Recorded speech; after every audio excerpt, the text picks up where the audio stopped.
کله چې نبی علیه الصلاۃ والسلام په مدینه منوره کې 9 کاله تیر کړو د هجرت نه پس، او په دې کې نبی علیه الصلاۃ والسلام ډېرې غزاګانې وکړې، اخر تر دې پورې چې هغه لوی ښار، هغه مبارک ښار مکه مکرمه هغه فتح شوله. په دغه 9 کال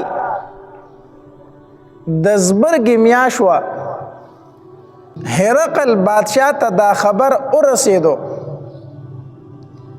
چې د مسلمانانو کم پیغمبر دی هغه وفات شوی دی، او خلک بالکل وږې تږې ناستې قات سالفې ده. نو تا ته دا ډېره ښه موقع ده چې په دوی باندې حمله وکړي، په مدینه منوره حمله وکړي، د مسلمانانو حکومت ختم کړي. ځکه دغه زمانه کې د روم حکومت چې دی به ځان ته صفر طاقت ویلو.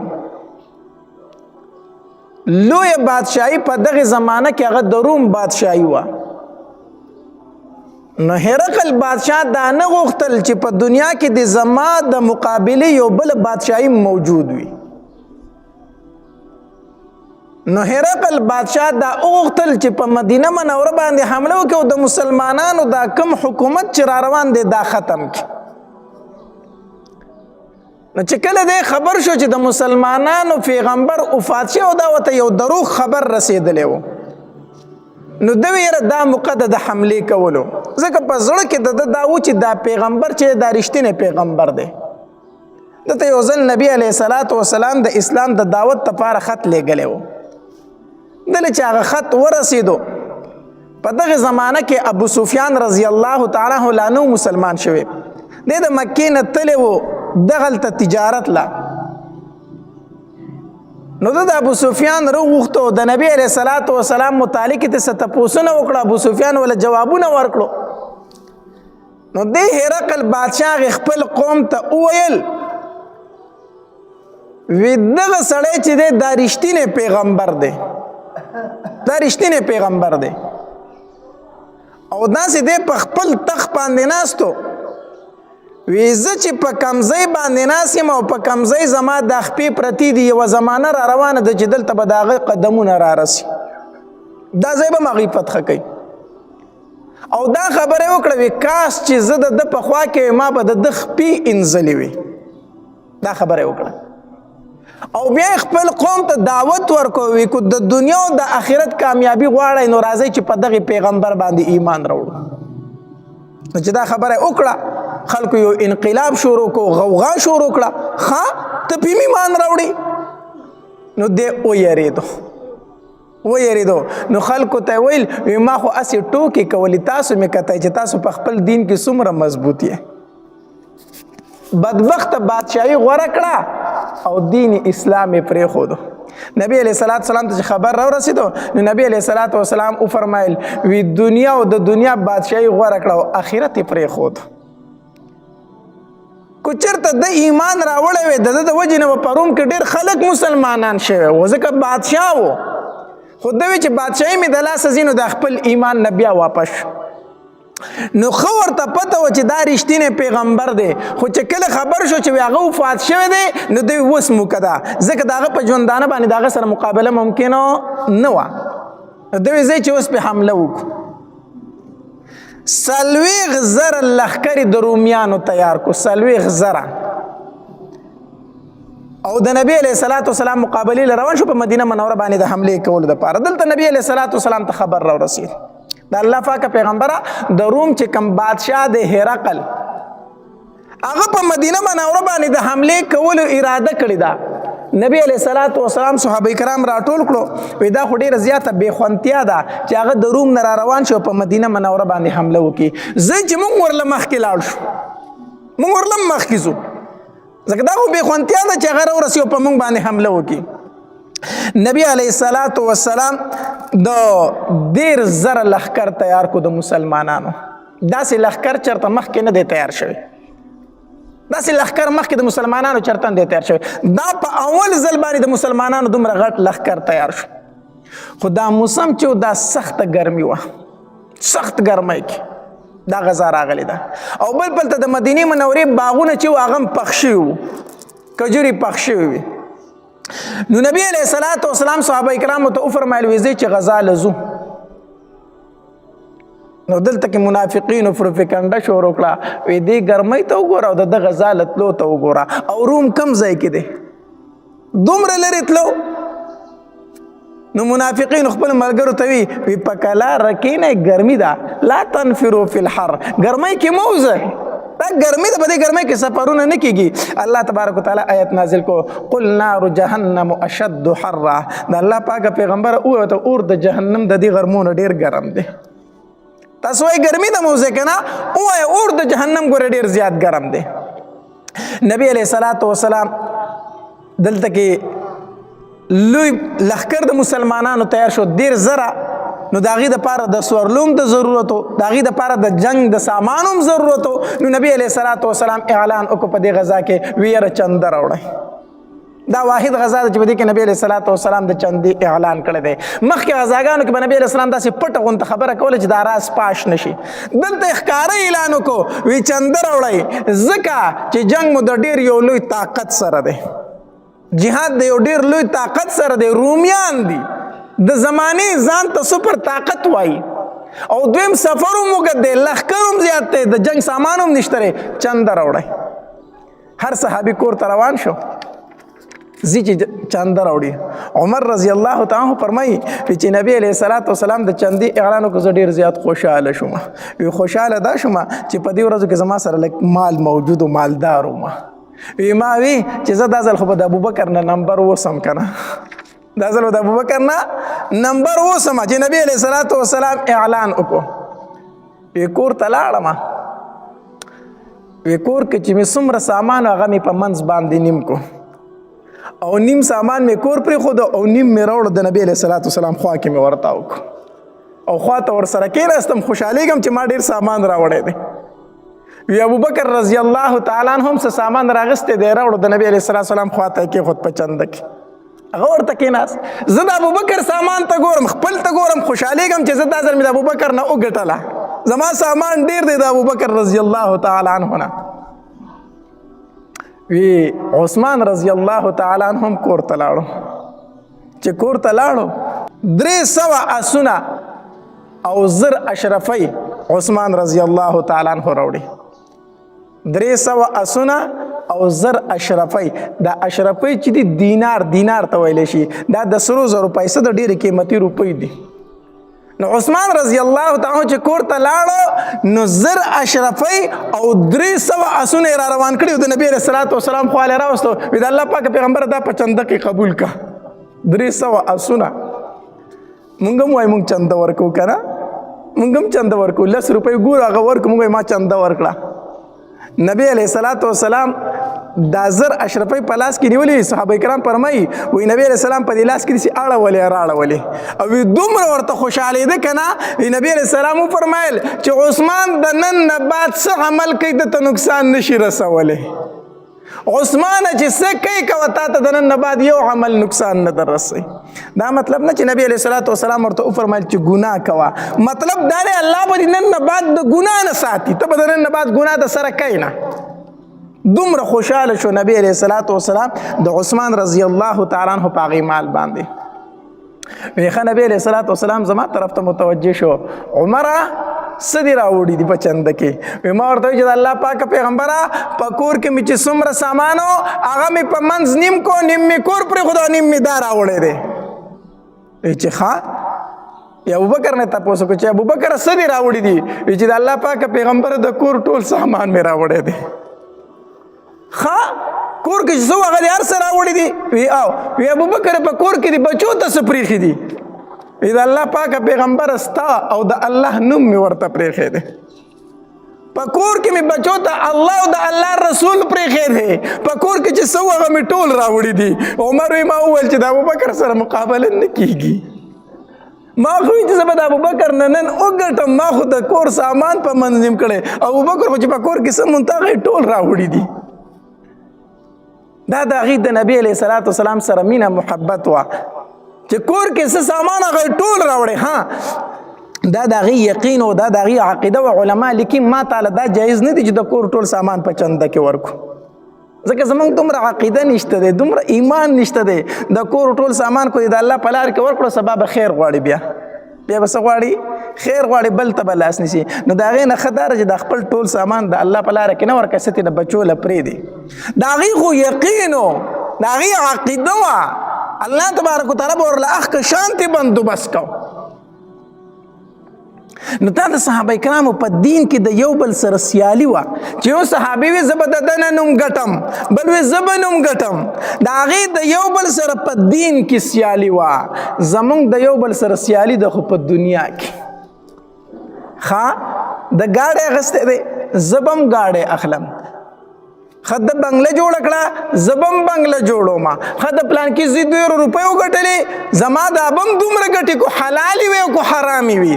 ګاډی په حلالو اخیستی کو په حرامو اخیستی دی، کور په حلالو جوړ کړی کو په حرامو جوړ کړی دی، خو بس زه به هم جوړوم. دې ته نه ګورو چې دا پیسې حلالې دي کو حرامې دي. زمونږ سیالي د یو بل سره په دنیا کې ده، په پیسو کې ده، اگر چې هغه حرامې ولې نه وي. د صحابه کرامو سیالي د یو بل سره په دین کې وه، او دا د مسلمان شان هم دی چې دوی به یو بل سره سیالي په دین کې کوي. دې وجې نه یو ځل نبي علیه صلات وسلام له غریب صحابه کرام رالو، وی د الله پاکه پیغمبره زمونږ نه مالدار صحابه کرام مخکې شو، په نیکو کې هغه زمونږ نه مخکې شو، ځکه چې مونږ منځونه کوو هغې منځونه کوي، مونږ روجې نیسو هغې هم روجې نیسي، مونږ ذکر کوو هغې هم ذکر کوي. خو د الله پاک پیغمبر هغه خیراتونه کوي او مونږ خیرات نشو کولی، هغې صدقې ورکوي، مونږ صدقې نشو ورکولی ځکه هغه مالدار دی او مونږ غریبانان یو. نو هغه زمونږ نه په نیکو کې مخکې لاړو. نبی علیه صلات وسلام ورته وفرمایل وی زه درته یو عمل ښیم، تاسو به د مالدارو نه مخکې شئ. غریب صحابه کرامو ته فرمایل وی کم؟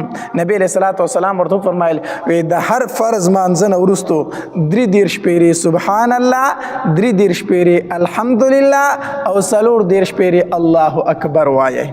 دا د هر فرض مانځنه کوئ، د دې دومره ثواب دی چې دومره ثواب د مالدارانو د صدقو نشته دی. تاسو به د هغې نه مخکې شئ.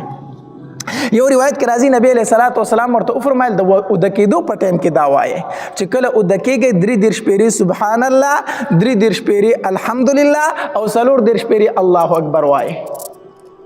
نو غریب صحابه کرام خوشاله شو، وی زمونږ د مالدارانو نه به اوس مخکې شو. غریب صحابه کرامو د هر مانځه نه وروسته دا وظیفه شروع کړه، دا ذکر یې شروع کړو. مالدار صحابه کرام پې خبر شو، ویل هغوی دا مونږ نشو کولی سو چې تاسو یې کوئ چې مونږ به هم کوو که نه.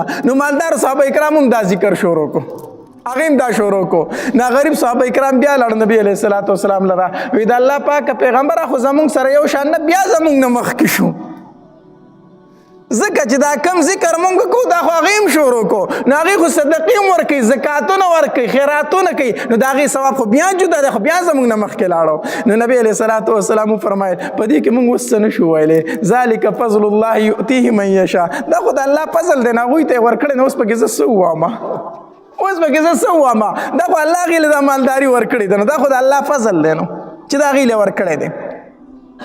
نو د صحابه کرامو د یو بل سره سیالي د په دین کارونو کې وه، په نیکو کې وه. دا ذکر مې درته وښو، دا ذکر تاسو کوئ هر مانځه پسې وروستو 33 پیرې سبحان الله، 33 پیرې الحمدلله، 34 پیرې الله اکبر. دا څو تسبیحات شو؟ 100 تسبیحات شو که نه؟ دا 100 تسبیحات شو. او منځونه په ورځ کې څو دي؟ 500. نو دا تسبیحات د ورځې څو ځله شو؟ 500. نو 500. او الله تبارک وتعالی د یوې نیکۍ بدله په څو ورکوي؟ په 10 باندې. الله تبارک وتعالی یوه نیکي بدلوي د مسلمان په 10 باندې. نو چې 500 له 500 له په 10 کې ضرب ورکړي نو څو تېنه جوړېږي؟ 50,000 که نه؟ 50,000 تېنه جوړېږي. نو د ورځې 50,000 تسبیحات شو چې په هر مانځه پسې ته دا وایي. د دې وجې نه یو ځل نبي علیه صلات وسلام وفرمایل وی چې کله دا تسبیحات تاسو د هر مانځه نه وروستو کوئ نو دا 50,000 تسبیحات شو.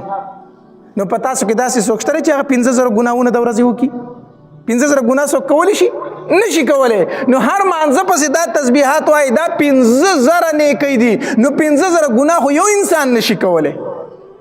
نو نیکی دی په ګناهونو باندې څه شولې زیاتې شوې چې هر مانځه پسې وروستو دا تسبیحات وایي نو پکار دا چې هر فرض مانځه پسې مونږ دا تسبیحات وایو د اوده کېدو په ټایم کې هم وایو. نو عمر رضی الله تعالی عنہ فرمایي وی ابوبکر را نبی عدل تمخ کې شو نو ما وی چې د ابوبکر مقابله ګرانه ده. نبی علیہ الصلوۃ والسلام د زبرګ میاشت وا 5 تاریخ او تبوک په طرف باندې روان شو او 10,000 لښکر ورسره دی. په دې کې صحابه کرام رالو او نبی علیہ الصلوۃ والسلام ته فرمایل وی د الله پاک پیغمبر مونږ له سورلې راکړه چې مونږ در سره jihad لاړ شو. غریب صحابه کرام مونږ لم اسونه او خان سخر په کار دی چې مونږ په سوار شو ستا سره مرګ شو غزا لاړ شو. نبی علیہ الصلوۃ والسلام ورته فرمایل ما سره خو څه شی نشته چې زه تاسو له درکمه. هغه صحابه کرام د هغې ځای نه په جړا باندې روان شو جړلې چې موږ د نبی علیہ السلام نه پاتې کېږو او نبی علیہ السلام غزا له روان دی. الله تبارک وتعالی آیاتونه نازل کړو ولا علی الذین اذا ما اتوک لتحملهم قلت لا اجد ما احملكم عليه تولوا واعینهم تفیض من الدمع حزنا الا یجدوا ما ينفقون. د سترګو نه اوښ کې باید واپس روانو جړلې چې موږ نبی علیہ الصلوۃ والسلام نه د غزا نه پاتې کېږو. ټول مسلمانان غزا له لاړو. مدینه منوره کې صرف یا څوک پاتې شو ضعیفان بوډاګان پاتې شو یا معذوره پاتې شو یا ښځې پاتې شوې یا منافقین پاتې شو یا د غریب صحابه کرام پاتې شو غریب صحابه کرام. او نبی علیہ الصلوۃ والسلام چې کله روانېدو نو علي رضی الله تعالی عنہ ته وفرمایل وی ته پاتې شه ته به د کورونو خیال ساتي ته به څه ساتي د کورونو خیال ساتي خپل نائب وګرځوي ته پاتې شه ته موږ سره مزه. نو چې نبی علیہ الصلوۃ والسلام روانېدو علي رضی الله تعالی عنہ ورته فرمایل وی د الله پاک پیغمبر ته ما د ښځو د بچو سره پرېږدي ته په مدینه کې ما د زنانو سره پرېږدي او د ماشومانو سره مې پرېږدي په خپله رانځئ.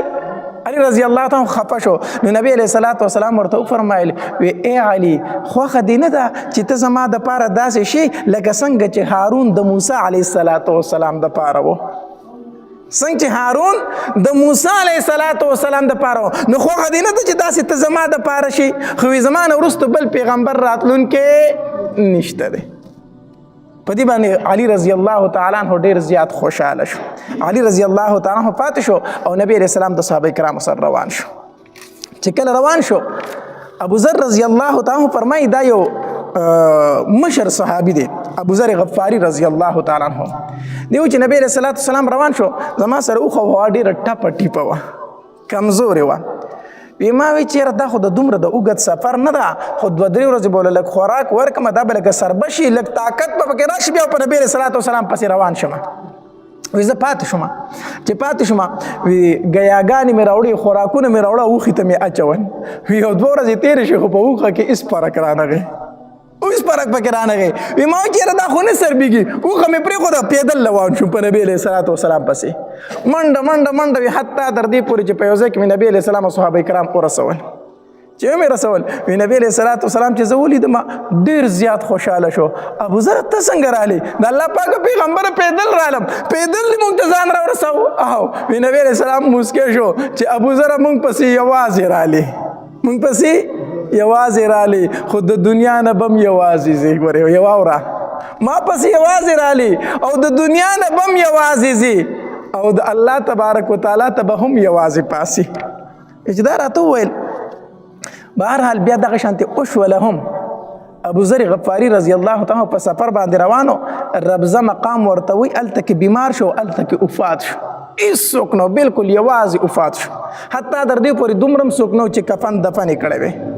بیا څه ټایم بعد عثمان غنی رضی الله تعالی راغی چې ویلیدو نو بیا یې پې جنازه وکړه هلته یې دفن کړو هلته یې دفن کړو. نو وفات شم دقې شانتې یوازې بیا بلکل وی زه ورسره د هغې ځای نه ملګری شوم روان شوم ویتلو په لاره باندې بیا هغه د سمودیانو کندرات رالو سمودیانو کندرات رالو چې هلته څنګه ورسېدل نبی علیہ الصلوۃ والسلام سر مبارک کته کو د الله تبارک وتعالی ذکر شروع کو استغفار شروع کو. صحابه کرامو ته فرمایل وی د دې ځای نه په منډه باندې تېرېږئ دې ځای نه په منډه باندې تېرېږئ او دې ځای کې به اوبه هم ګورئ نس کوئ دا وفرمایل نبی علیہ الصلوۃ والسلام او په انتهایی عجز باندې روان دی او سر یې ښکته نیولی وی ځکه دا هغه مقام دی چې دلته د الله عذاب راغلی دی دا هغه مقام دی چې دلته نافرمانه خلک الله د دنیا نه پناه کړی دی. په عاجزۍ سره روان دی. نبی علیه السلام استغفار وایي، سر یې ټیټ نیولی. صحابه کرامو ته فرمایي زر د دې ځای نه وځئ، ځکه په دې باندې اوس هم د الله غضب او غصه ده په دې ځای، زر تېرېږئ. خو ډېره لویه مجموعه 1,000 کسانو. نو د نبی علیه السلام اواز هر چا وانه اورېدو. وی دلته به اوبه موبه هم نسکئ، اوبه به نسکئ. نو د اواز خو ټولو کسانو وانه اورېدو. بعضې کسانو د هغې نه لږې اوبه هم وڅکلې، بعضو پکې اوړه واغږل، اوړه یې ځان له تیار کړو ډوډو موړو دپاره، اوړه یې په هغې اوبو باندې واغږل. بیا چې نبي علیه صلات وسلام خبر شو، وی د الله پاکه پیغمبر بعضې کسانو ته اوړه غږلي په هغې اوبو باندې. نبي علیه السلام وفرمایل دغه ډوډۍ مه استعمالوئ، دا اوښانو له ورکئ، دا اوښانو له ورکئ. په دې ځای باندې زر تېرېږئ. اوس هم علما لیکي چې په کم مقام باندې عذاب راغلی د الله نافرمان خلک پکې تېر شوی، دغلته مه ورځه، دغلته مه ورځه. الله دې زموږ په حال رحم وکړي.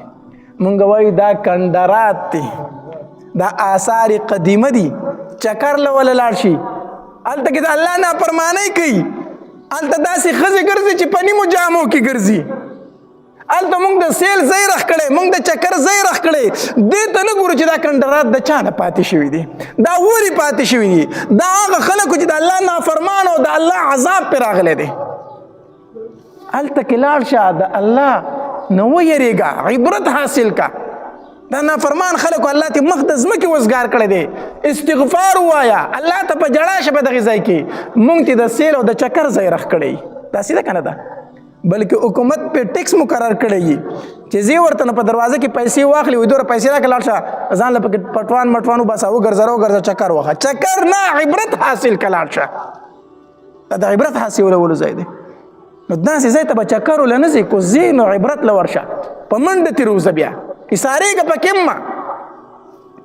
نو د سمودیانو په هغې ځایونو باندې نبي علیه الصلاة وسلام ورغی. چې لږ مخکې لاړو صحابه کرامو ته وفرمایل، وی د الله پاکه پیغمبره تږي شوي یو، څاروي هم تږي شوي دي، اوبه نشته، د څه وکړو؟ نبي علیه الصلاة وسلام ورته وفرمایل، وی دلته کې یوه چینه ده، خو هغې چینې ته چې ورسئ اوبه به ترې نسکئ، اوبه به ترې نسکئ. وی صحیح ده. هغې چینې له چې ورسېدل صحابه کرام وکتل پای کې اوبه شته دی نه نو. هغې له خو داسې یو ساس کې غونته روزي اوبه پکې شته نه. د الله پاکه پیغمبر ته وفرمایل چې اوبه ترې مسکه، په هغې کې اوبه شته دی نه، مونږ ته څه وڅکو؟ نبي علیه صلات وسلام وفرمایل دغه لږې اوبه ترې ماله راوړئ، دغه معمولي اوبه ترې ماله راوړئ. وی ټیک ده. داسې صحابه کرامو ته په لوښي کې لږې غونته اوبه راواغستې او هغه نبی علیه الصلاة والسلام له راوړي. چې نبی علیه الصلاة والسلام راوړي، نبی علیه السلام پکې خپلې لاړې مبارکې تو کړې هغې اوبو کې. وی لاړ شئ دا اوبه واپس په دې چینه کې توی کړئ، واپس په دې چینه کې واړوئ. صحابه کرامو هغه اوبه واغستې، واپس یې په هغې چینه کې واړولې. نبی علیه السلام لږ صبر وکړئ، لږ صبر. چې لږ صبر وکړو، چینه داسې روانه شو، داسې روانه لکه د اوبو لښتې چې بهیږي، داسې روانه شوه. نبی علیه السلام وفرمایل په خپله ترې مه وبس کړئ، خپل څاروي پرې مه اوبه کوئ. هلته کې خوا کې نبی علیه الصلاة والسلام یو صحابي و. نبی علیه الصلاة والسلام ورته وفرمایل ای زما صحابي، یو وخت به راشي چې د دې چینې نه به دلته دا ټول علاقه شنه وي، دلته به لوی لوی باغات جوړ شي. او صحابه کرام فرمایي موږ په خپلو سترګو ولیدل چې هغه علاقه کې بیا باغات جوړ شو، هغې چینې د وجې نه. بهرحال نبی علیه الصلاة والسلام تبوک مقام ته ورسېدو، هلته یې پړاو واچو، خو مقابلې له هرقل بادشاه رانغی. ځکه هرقل بادشاه بیا خبر شو چې دا خبر دروغ دی چې مسلمانانو پیغمبر وفات شوی دی، دا دروغ دی. نو هغه بیا رانغی، وی د پیغمبر سره مقابله نه کېږي. هغه د هغې ځای نه واپس تښتېدلی و، واپس تللی و. نبی علیه الصلاة والسلام هلته 20 ورځې تېرې کړې، مقابلې له څوک رانلو. نبی علیه السلام وفرمایل چې دوی نه راځي نو موږ پسې هم نه ورځو، پرېږدوئ یې، پرېږدوئ یې. موږ رالو، خو پیده څه وشوله؟ فایده دا وشوه چې هلته کې ګیر چاپېره چې کم قبایل پاتې کېدو، خلک پاتې کېدو، په هغې باندې د مسلمانانو یو روب پرېوته، د مسلمانانو یو یره پرې پرېوته چې دا خو ډېر زورور دي. د زمانې هغه صفر طاقت چې ځان ته وایي روم په هغې پسې راغلي دي او هغه ترې نه وتښتېدل، هغې ته وتښتېدل. نو هغه خلک چې هغه ټول مسلمانان شو، ګیر چاپېره چې کوم قبایلو ډېر خلک مسلمانان شو، ډېر خلک مسلمانان شو. او نبی علیه الصلاة والسلام د هغې ځای نه واپس راغی مدینې منورې ته. چې کله نبی علیه الصلاة والسلام ته که نه، نو د نبی علیه الصلاة والسلام سره تمام مخلصین مؤمنان تلي وو، خو په مدینه منوره کې صرف یا څوک پاتې شوي، منافقین پاتې شوي، یا معذورین پاتې شوي، یا ښځې او ماشومان پاتې شوي. خو په دې کې 3 صحیح مؤمنان هم پاتې شوي. د نبی علیه الصلاة والسلام نه وروستو 3 صحیح مسلمانان هم پاتې شوي چې دا غزوه تبوک ته نه وتلي.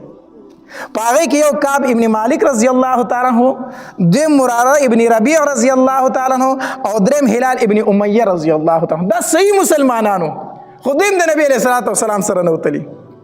پاتې شوتې دا مراره ابن ربیع رضی الله تعالی عنه، دا یو صحابي چې دی دا کعب ابن مالک رضی الله تعالی عنه، دی فرمایي وایي په دې ورځو کې د ټول نه مالدار زه هم په دغې ورځو کې وم، د ټول نه مالدار زه په دغې ورځو کې وم، او ما ځان له دوه اوښې هم ساتلي وي او ښې سمې مې سر بې کړې وي. ما وایي چې نبي علیه الصلاة والسلام غزا له ځي که نه زه به ورسره په دې اوښو باندې ځم. نبی علیه الصلاة والسلام اعلان وکړ چې زه غزا له، ما وایي چې زما سره ښې سربي اوښې موجود دي، دوی به ځي زه پسې سبا وځم لاندې به یې کړم. سبا شو بیا وی ناراستیا را باندې راله، ما چې زه بله ورځ به پسې لاړ شم. بله ورځ شو ما چې زه بله ورځ به پسې لاړ شم. دویمه درېیمه ورځ شوه چې خبرېدم نبي علیه السلام را دومره لرې تله چې بیا پسې زما تله ممکن نه ناراستیا پاتې کړم، ناراستیا د وجې نه. او دا یو صحابي خو د دې وجې نه پاتې شوی و چې د په دغه ورځ کې ډېر خپلوان راغلي وو، ټول خپلوان یې په دغه ورځو کې راغلي وو. نو چې د خپلوانو ته وکتل د هغوی سره مصروفه شو. زه ډېرې غذاګانې مې د نبي علیه الصلاة والسلام سره کړي، دا رشته دار اوس راغلي دې لږ پاتې شم، لاړ به نه شم نو.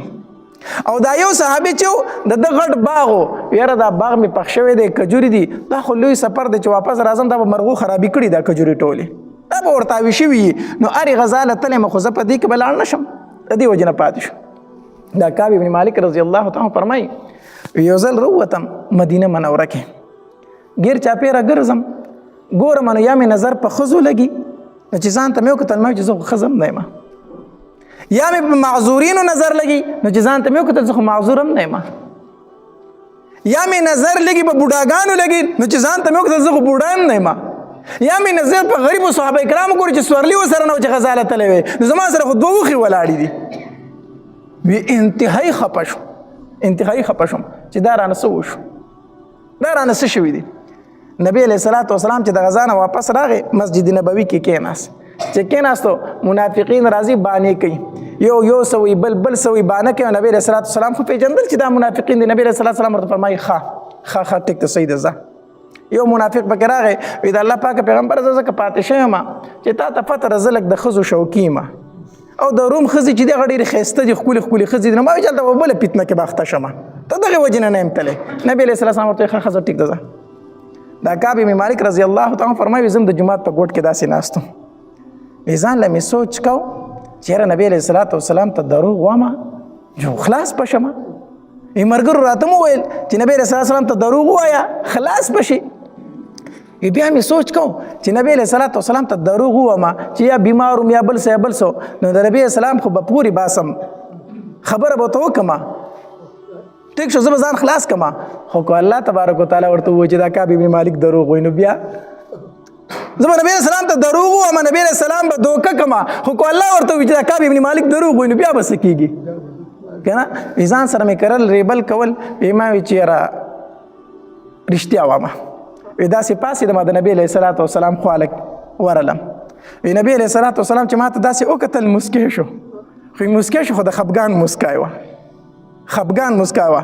بیا رانه مخ داسې واړو، ما ورته چې د الله پاکه پیغمبره زما د الله په ذات باندې قسم زه رښتینی مسلمان یم، زه صحیح مسلمان یم، د الله پاکه پیغمبره ما منافق مه حسابوه. نبي علیه الصلاة والسلام راته وفرمایل چې ستا سره چې هغه دوه اوښې وي اته چې زه په غزا له زما در سره نشته، د الله پاک پیغمبر را سره ولاړې دي، ولې نه یې تلې؟ ما ورته چې د الله پاک پیغمبر د سستیا د وجې نه پاتې شوی، هېڅ عذر نه و، هېڅ خبره نه وه، خو د ناراستۍ د وجې نه پاتې شوی یم. نبي علیه الصلاة والسلام راته وفرمایل چې زه ستا معامله زه په الله پرېږدم، زه ستا معامله په الله باندې پرېږدم. راپاڅېدم د نبي علیه الصلاة والسلام نه خفه یم، سخت خفه یم چې بهر ته راووتم، تپوس مې وکړو چې زما په شانتې کار د بل چا سره هم شوی دی. صحابه کرامو راته وفرمایل چې او ستا دوه ملګري نور هم شته، هلال ابن امیه او مراره ابن ربیع هم ستا په شان دي، هغې ماسې پاتې شوي دي.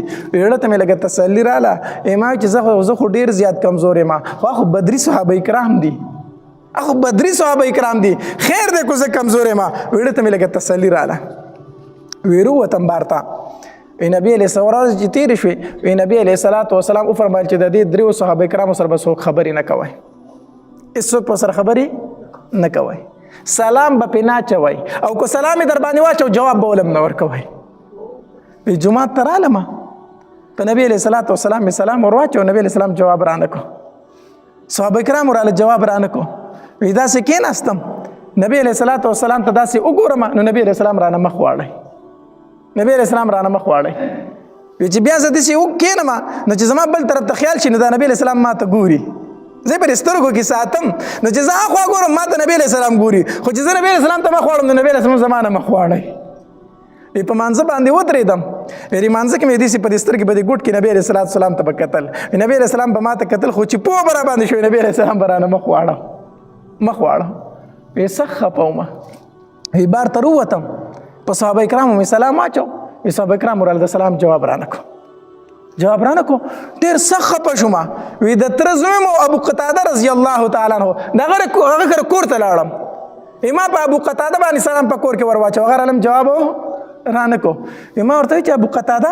زه مسلمان نه یم زه د الله او د الله د رسول سره مینه نه لرم یا خاموش دی ما ته څه نه وایي ما ورته چې ابو قتاده زه د الله او د الله د رسول سره مینه نه لرم بیا خاموش دی په دریم ځل مې ورته وي چې ابو قتاده تا ته وایم د تره زویه تا ته وایم زه د نبي علیه السلام سره مینه نه لرم زه د الله سره مینه نه لرم هغه راته دقه شانتې په جواب کوي چې ما ته څه پته ده چې ته د الله د الله رسول سره مینه لري او که نه لري او چې دا خبره مې واورېده که نه سترګو نه مې اوښکې روانې شو چې خلکو خو زما په ایمان هم شک دی اوس خو زما په ایمان کې د خلکو شک پیدا شو چې دا مسلمان دی او که نه دی سهار له بازار ته ووتم په بازار کې ګرځم یو ته ګورم بل ته ګورم چې ما ته به څوک آواز وکړي خو زما سره کم سړی راته ګوري نظر رانه اړوي ځکه نبي علیه السلام حکم کړی کنه چې خبرې ورسره مه کوئ په بازار کې روان یم وی هلته کې یو عیسایي و تجارت له راغلی و د نجران عیسایي وی هغه آواز وکړو داسې چا نه یې تپوس وکړو چې کعب ابن مالک څوک دی وی ورته ورته اشاره وکړه دا پورې چې روان دی د کعب ابن مالک دی ما له خوا راغی په لاس کې راله داسې یو خط راکوي ما ته چې دا څه دي وی چې دا د شام د بادشاه خط ته تا ته را لېږلی دی ما چې د شام بادشاه ما ته خط څه دي پکې وی چې کور ته لاړم خط مې کولاو کو هغه راته خط را لېږلی و په خط کې دا لیکلي و چې ای کعب ابن مالکه زه خبر شوی وم چې ستاسو پیغمبر په تاسو ډېر ظلمونه کوي او ستا سره ډېر زیاتې راغستې دی راشه عیشه زموږ دروازې تا ته کولاو دي راشه عیسایشه او زمونږ ملک ته راشه چې ته خپل عزت ویني ستاسو بادشاه په تاسو ډېر ظلمونه کوي وایي چې خط مې ولیدو هغه مې څیرې کړو ورته مې ور واچو او په چغو مې وجړل چې الله زه دې حالت ته راورسېدم چې عیسایانو زما نه تمه پیدا شوه او ناستو جړل مې او فکر مې دا کو ما وی چې که په دې حالت کې ته مړ شوې که نه نو نبي علیه الصلاة والسلام به دې جنازې له راشي او قرآن شي او الله دې نه کي کو چېرته په دې حالت کې نبي علیه الصلاة والسلام وفات شو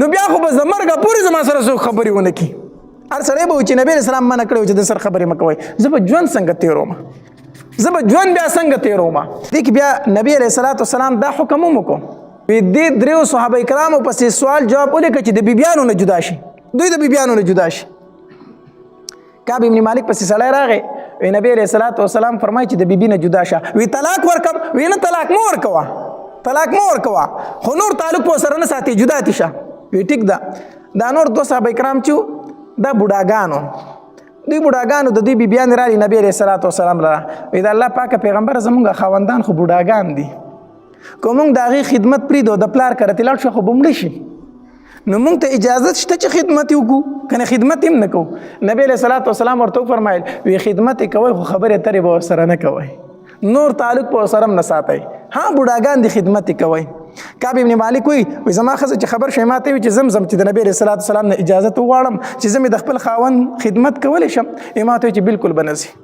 هغه بوډاګان دي زه ځوان یم زه د پلار کره زما تا ته حاجت نشته دی زه د پلار کره زما ستا تعلق ختم تر څو چې نبی علیه السلام فرمایلي نه او زما خدمت ته ضرورت نشته زه خپل خدمت په خپله کولی شم ښځه مې د پلار کره ولېږله په کور کې بالکل یوازې ناست یم او سحر ټایم او بالکل سحر وختي وي بره کوټې ته وختم او داسې ناست یم او سوچ کوم چې د الله څه کار دی چې زما توبه قبلوي الله زما ته څه ضرورت دی ضرورت خو زما الله ته دی زه جهاد له نه یم تللی نافرماني مې کړې ده الله ما ته څه ضرورت لري چې زما دعا به قبلوي په دې خفګان کې ناست یم چې زه به دغه شان د دنیا نه ځم ما به نبي علیه السلام خفه پاتې کېږي دا سوچ مې کوه په دې سوچونو کې ناست یم وی ناڅاپه یو اواز وکړو یا کعبو ابشر یا کعب ابن مالک ابشر اے کعب ابن مالک زیر می در باندې زیر می در باندې ځکه چې بالکل سحر وختي چې په نبی علیہ السلام د آیاتونه نازل شو وعلى الثلاثه الذين خلفوا حتى اذا ضاقت عليهم الارض بما رحبت